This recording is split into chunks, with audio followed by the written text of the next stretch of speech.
It is a Thursday night massacre, folks.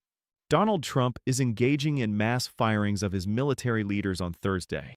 First, we heard about the termination by Pete Hegseth of the Army Chief of Staff, General Randy George, who was forced into retirement.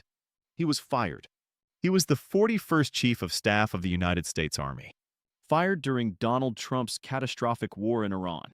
We're also hearing in a report from the Washington Post that in addition to Randy George, General David Honey, a former Army Ranger who leads the service's transformation and training command, fired also Major General William Green Jr., head of the Army's Chaplain Corps. Hodney's command was created under George's watch, while Hegseth sought recently to overhaul how military chaplain operate. In all, Hegseth is ousting over 12 senior military officials.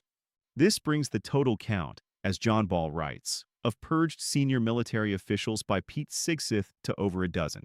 And by the way, as Jennifer Griffin, the national security correspondent from Fox, points out, the most recent firings adds to this long list of Secretary Hegseth firing our top military generals. I mean, you take a look here. Chief of Naval Operations, Admiral Lisa Franke, Chairman of the Joint Chiefs of Staff, General Charles Q. Brown, Defense Intelligence Agency Director Lieutenant General Jeffrey Cruz, Vice Admiral Shoshana Chatfield, Director of National Security Agency and U.S. Cyber Command General Timothy Dow, Air Force Vice Chief of Staff James C.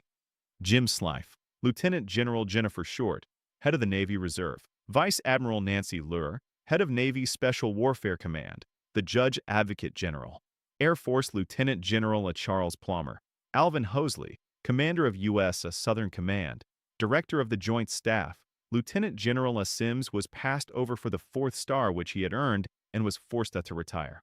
Of the Coast Guard coming down, Admiral Linda Fagan, and the list goes on and on and on. The top of the top people, either before or during this war, being fired by the Trump regime. And as this catastrophic war in Iran rages on, as these mass terminations, this Thursday night massacre taking place, U.S. intelligence is assessing that Iran still maintains significant missile launching capability, including roughly half of its cruise and ballistic launchers, as well as thousands and thousands of one-way attack drones. Despite the daily strikes by the United States and Israel at military targets across Iran for the last 5 weeks, this is from the latest CNN report. And even before the CNN report, it's exactly what we've been telling you at the MeidasTouch network. We've been saying Iran has thousands, perhaps tens of thousands of Shahed drones, FPV drones for those drone swarms, and ballistic missile capabilities have still not been severely degraded. Maybe 1/3 of the ballistic missile and launchers have been degraded, but I always thought there was like 2/3 of those ballistic missiles that could be accessed along with their launchers. Now, we're also learning from the New York Times one of the reasons for General George's firing. In part, Hegseth for months was pressing General George and Army Secretary Dan Driscoll to remove 4 officers, 2 black officers, 2 female officers from a promotions list. George and Driscoll refused to follow that order, citing the fact that these officers have long and exemplary service and you can't demote these individuals because they're black and because they are female. They deserve a promotion. And apparently, according to the Times, that's one of the reasons they were fired, because it was viewed as insubordination. And during this catastrophic war in Iran, you have Donald Trump and Hegseth utterly paranoid. And of course, in keeping with their past disgusting practices, this is how they behave. Now, as Donald Trump is engaged in this Thursday night massacre, firing his top military leaders. We also reported earlier how Pam Bondi was fired, Donald Trump's Attorney General. We also believe that there will be much more firings to come in Donald Trump's cabinet. Perhaps Howard Lutnick, perhaps Kash Patel, and others. Stay tuned there. But with all of this taking place, Donald Trump is now officially proposing a $1.5 trillion defense budget for the next fiscal year. As Bloomberg writes, Trump will frame the Republican Party's midterm message around massive defense buildup, spending money on war, and cutting a healthcare quote-unquote entitlements and other domestic agencies and priorities.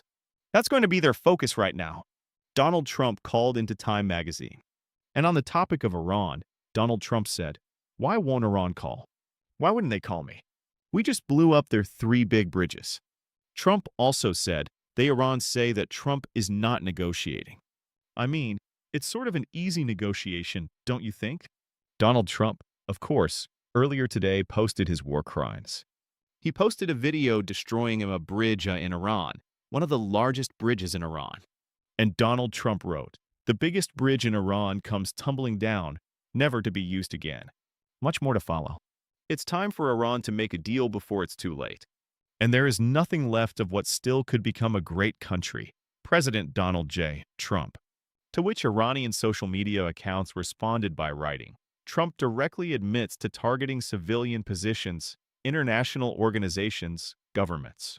Hasn't the time come to act against this brutality?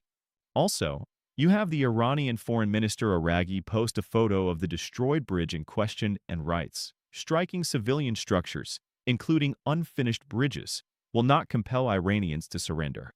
It only conveys the defeat and moral collapse of an enemy in disarray. Every bridge and building will be built back stronger. What will never recover? Damage to America's standing. In addition, Iranian social media accounts were showing photos of the Strait of Hormuz filled with American flag-draped caskets with the text, "If you don't mind, now it's the time." The only American thing that can pass through the Strait of Hormuz and the Persian Gulf is American flag-draped caskets. Donald Trump's response was posting on social media a photo of Davy Crockett and writing, "Dave Crockett, obviously a distant relative of Jasmine Crockett and a very high IQ frontiersman, would be proud of the legacy that he began long ago, and especially Jasmine Crockett's great success as a politician from the great state of Texas, President Donald J. Trump." Utterly deranged. A spokesperson for Iran's Armed Forces General Staff posted the following message or sent the following message to the Fars regime media news entity. "We are waiting for the start of a U.S. ground operation because we will deliver them a lesson they will never forget so that they would never again intend to attack even the weakest country in the world." In addition, Iranian Armed Forces spokesperson says Iran is waiting and we will teach them a lesson never to invade our country again. Should also be noted that the Gulf countries, the GCC Secretary General, the Council wishes to establish normal relations with Iran and resolve all security issues transparently. In other words, the Gulf countries, the GCC allied with the United States, seem to be moving away to focus on direct negotiations with Iran for access to the Strait of Hormuz, and also in order to get Iran to stop retaliating against the U.S. by launching ballistic missiles and Shahid drones at the various kind of economic areas and other infrastructure in those Arab nations. The bridge that Donald Trump destroyed, one of them, it's the B1 bridge in the northern Iranian city of Karaj, which is one of the tallest bridges in all of the Middle East. It wasn't fully operational, but the Trump regime destroyed it. Anyway, you have Iran's Deputy Foreign Minister Kazem Garibabdi saying Iran will soon set transfer fees for ships passing through the Strait of Hormuz. And Iran is now working with Oman to set these fees to collect tolls. And they've said, let's be very clear, the U.S. and Israel and their allies will never get to use the Strait of Hormuz. Also, the Islamic Republic News Agency posted a photo because Donald Trump and Pete Hegseth have been saying, we're going to bomb Iran into the Stone Age. The Iranian social media accounts have posted, well, this map shows Iran in the Stone Age. Do you insist on reviving it? And during the Stone Age, Iran's Aricha was, and their empire was the entire Middle East region, is what they're saying and more. So you want us to have all the Middle East and Africa? Okay, if that is what you want.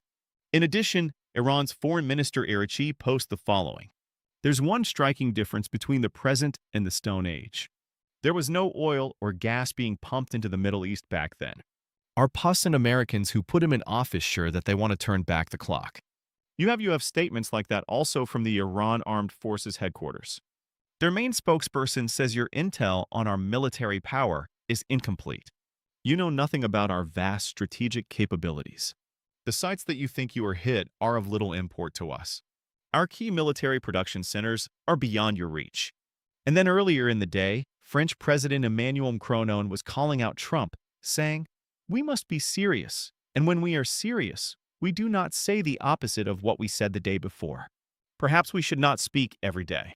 We should simply calm things down and build the lasting peace. Macron also said, 6 months ago, we were told everything had been destroyed and settled by the United States. Clearly, that was not the case. Without international inspectors verifying materials, research, and hidden sites, it is simply not serious. Finally, French President Macron said the following on the Strait of Hormuz: "Opening it by force is not the option we have chosen. We consider it unrealistic. A military operation to reopen it would take an infinite amount of time and expose forces to immense coastal and ballistic risks. From the beginning, we have said it must be reopened, but only in coordination with Iran. The world cannot live with a strait that can be opened or closed overnight." Obviously discussing the possibility for bilateral negotiations, which are probably already going on between France and Iran. That's your update right now. Donald Trump having this Thursday night massacre of the military generals. Also his Attorney General Pompam Bondi.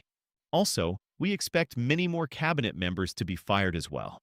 Lieutenant Kash Patel is an FBI director, but we expect him to be fired, too. We'll keep you posted every step of the way. Hit subscribe. Help us get to 7 million subscribers.